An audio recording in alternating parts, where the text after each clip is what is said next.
Christopher Hitchens. Let's go to Cambridge, Maryland. Good morning. Good morning. Good morning. Thank you very much. Mr. Hitchens, I have three direct questions, short questions for you, please. Do you feel that Israel has a right to exist within secure borders? Do you feel that the United States should intervene should Iran or Russia try to close the Straits of Hormuz? And would you seek relief from a 24-hour shoot-on-site curfew from any quarter in which relief might be found? Thank you. All right, thanks for the call.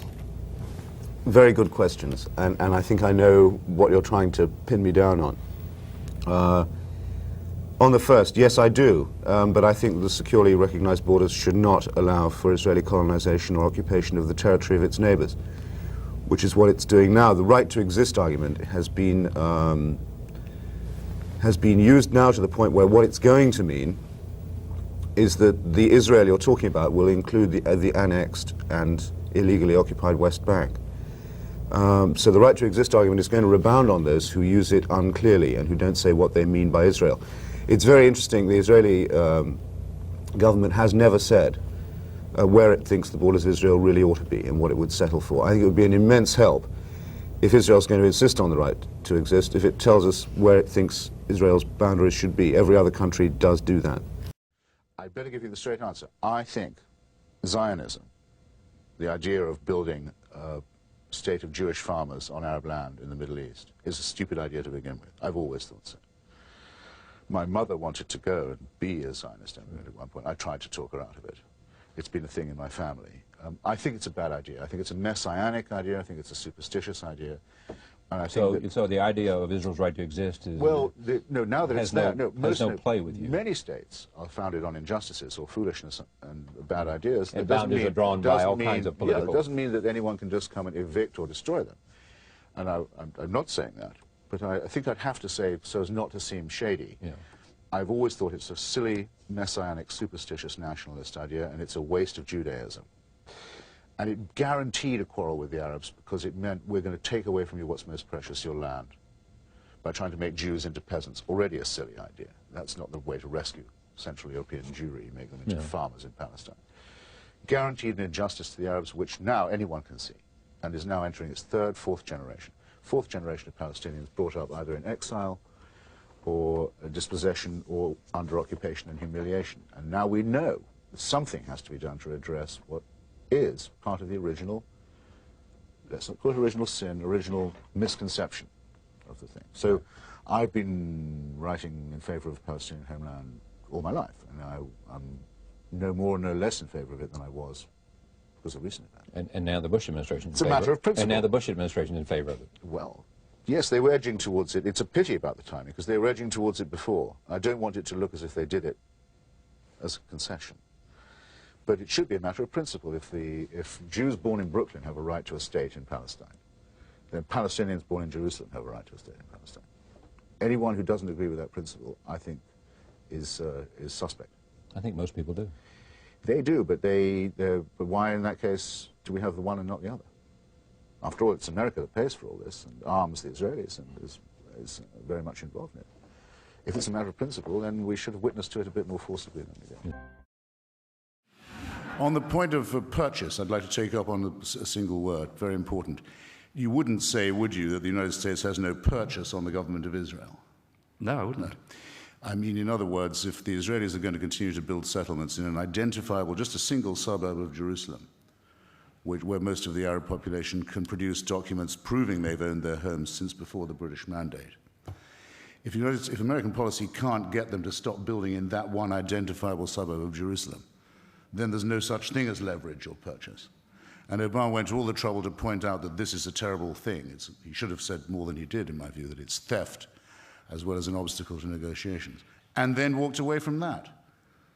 So that a punk government like that of Netanyahu, under the influence of a ratbag religious party, the Shas party, crackpot Orthodox party that happens to run the Ministry of Housing, is allowed to humiliate the United States, not just in the person of its vice president, who was there at the time, but its president and its Congress and its voters.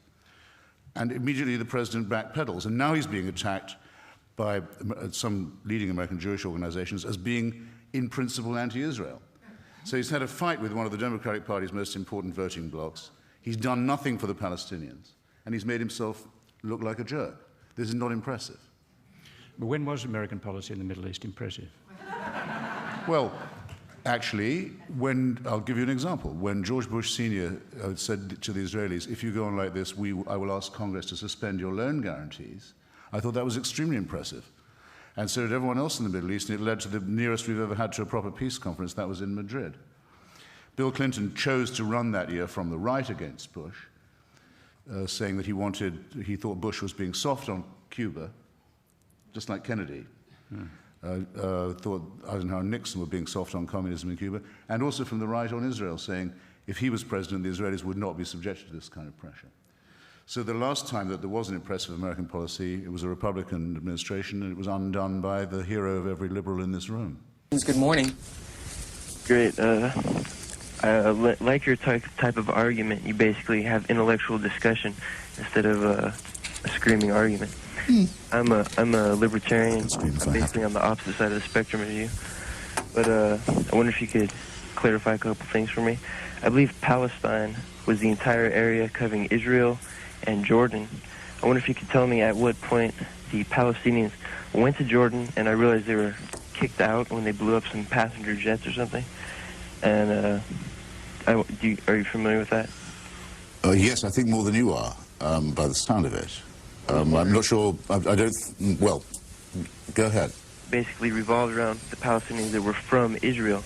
I don't understand if there's 22 Arab states, why they have to take over Israel. Well, there are 49 American states. If someone told you couldn't, apart from the one you're sitting in, if someone told you, actually, we would rather have your bit of Los Angeles for ourselves, from now on, this will only be, you can only be a landholder or a householder here if you profess the, let's say, Muslim or Buddhist faith. Otherwise, get out. This bit's ours. You're happy to go to Colorado on that basis? I don't think so, and I think if you think about it, you wouldn't insult anyone else by treating them, their society or their country as disposable as that. The Palestinians do not feel that God gave the land to someone else and they therefore have to be flung out. And I completely agree with them. They've every right to resist that ridiculous proposal. Cape Cod, Massachusetts. Go ahead, please. Good morning. A question for Mr. Hitchens, please. You're going. You're on. Ask away. Do you believe it's healthy for the United States to be so much influenced by Israel? We are a large country. They are very small, but they have much influence in the media and especially in politics. Thanks. Well, believe me, I know, I believe I understand the question, and there are various tones of voice in which it can be asked, including a tone of voice that I don't like, that suggests that there's a sort of covert Jewish hand that directs U.S. policy, which is not true, and very often clusters with other forms of unpleasantness. I do think that the United States gives far too great a proportion of its military aid budget to Israel and in return asks for insufficient Israeli responsibility. The Israelis are the custodians of the West Bank by an act of war. Their occupation of it is not recognized as legal. I've already said what I think should happen about that. There should be a West Bank state. The United States could make that difference. You could say to the Israelis, we will defend the existence of a Jewish community or a Jewish state in Palestine. We will not underwrite it becoming an expansionist and colonial state. If you want to do that, you pay the difference yourself. That alone would have probably solved the problem by now. And I do wish, yes, if you want to put it like that, that there was more cogent discussion along those lines in both the media and in Congress. And as for the Israelis, everybody knows that, because I mustn't seem to duck that question, because I know how toxic it is, everybody knows that if you want to occupy people against their will, if you want to be the governor of another people who haven't chosen you, you will end up visiting terrible cruelty on them. There certainly cannot be a humane occupation. The majority of Jewish people in the diaspora and in Israel have for a long time favored a two-state solution to this problem. It's a national question. It's a land question. This is also the expressed view of the United States Congress, of American Jewry, of the United Nations, of the European Union, and of the Palestine Liberation Organization. It's what the majority of people involved in this view want. Why can't they get what we all want? Why is it made impossible? Because in both communities, a veto is held by the party of God. In the first case, by the Messianic settlers, who think that by establishing fait accompli by violence and stealing other people's land in the name of the Jewish people and in the name of God, they can help to bring on the Messiah. If only, they say, we could get all the Arabs out of this area and all the Jews in, gathered, then the Messiah would come, finally, after such a long, sweaty wait. ואנחנו הבנים של עם ישראל, אנחנו הבנים של יעקב. ברצונו הקדוש ברוך הוא נתן לנו, ברצונו הקדוש ברוך הוא נתן לנו. שיבוא משיח, בן דוד, אתם כולכם, תצלם רגע את כולם, תצלם את כולם. אתם כולכם, אתם תהיו עבדים שלנו, אם תהיו ראויים, אם תתנהגו יפה. אתה רואה את הציצית הזאת? על כל ציצית אחת כזאת אתם תתפסו, ואתם יודעים שזה האמת. אז עכשיו, כדי שיהיה הכל בשלווה, ואנחנו רוצים שיהיה בשלווה, חצי אני גם רוצה לזרוע, וחצי אתם תזרעו. בסדר? ואתם, אם אנחנו נרצה, אתם תהיו עבדים שלנו. רק אם אנחנו נרצה. עכשיו, כרגע, אנחנו לא רוצים לעשות בעיות. אנחנו אומרים, אתם רוצים לחם, אנחנו רוצים לחם. אזרח חצי, בסדר, אנחנו ניתן לכם לחם, אבל אנחנו, זה אדמה שלנו, לא ניתן לך. מותק, אמרנו שיש שלום ויש שתי מדינות. מדינה ב-77, תלך תעשה לחם במדינה שלך. פה זה המדינה שלי. לא, זה לא נכון. פה זה ארץ ישראל. לא נכון. פה זה ארץ שלי. וזה של אבא שלי. האדמה הזאת היא של אבא שלי. האדמה הזאת היא לא של אבא שלי. של אבא שלי. האדמה הזאת... הנה, זה יש לי ניירות, זה של אבא שלי. האדמה הזאת זה שלנו, של ארץ ישראל, של יהודים. אתה יודע טוב.